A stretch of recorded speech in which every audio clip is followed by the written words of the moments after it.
Hi, this is Raman, your tutor from Alberta Real Estate School. Today we'll take a look at the exam weightings for Practice of Property Management exam.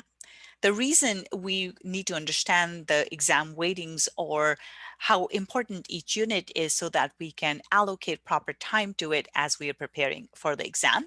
So first of all, in terms of the number of questions to expect for the property management exam, we're only looking at 100 questions. So this is one of the easier exams in my opinion.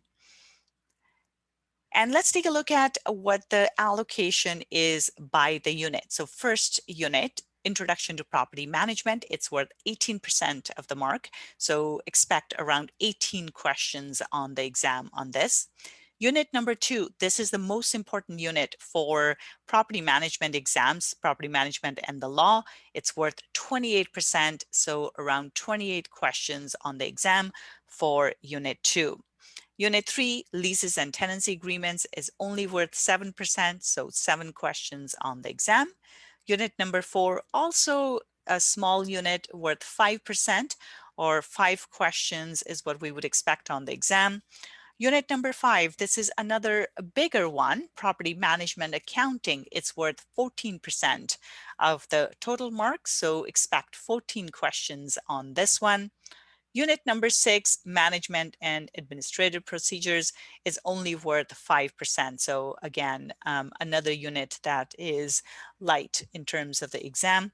And unit number 7 here, Physical and Operational Property Management, is worth 9%.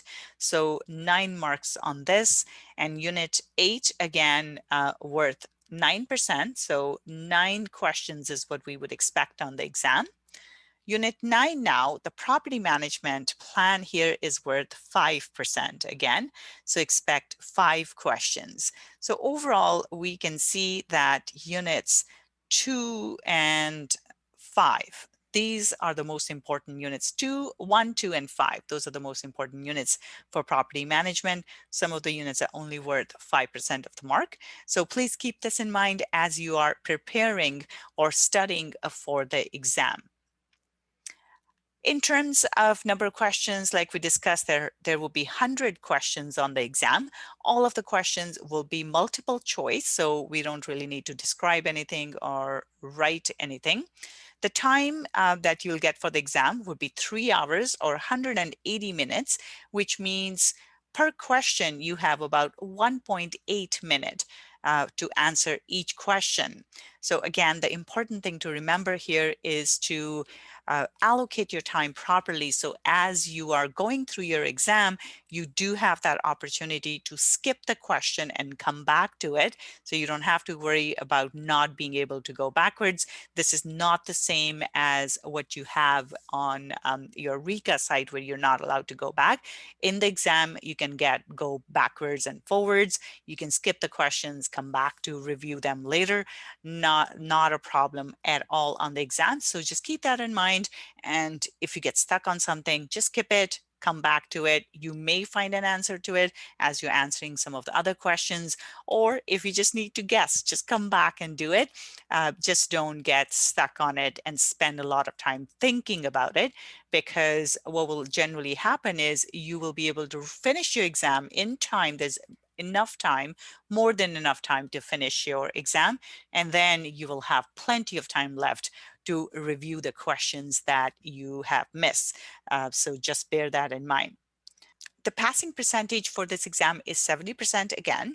So in this case, we're looking for 70 out of the 100 questions that you will have. We need 70 of them correct in order to pass the exam. So just to recap here, for property management, unit 1 and 2 are the most important units. Unit number 2 is worth the most amount of marks, and then unit number 1. And third place, we are looking at unit number 5, which is worth 14%. So in total, there will be 100 questions. You need to have 70 questions correct in order to pass the exam. So that's it for today. I hope you enjoyed this video. If you would like to download a breakdown of what we talked about here, please click on the link below and we will email you the breakdown of the marks by the unit. That's it for today. Have a great day and I will see you next time. Bye for now.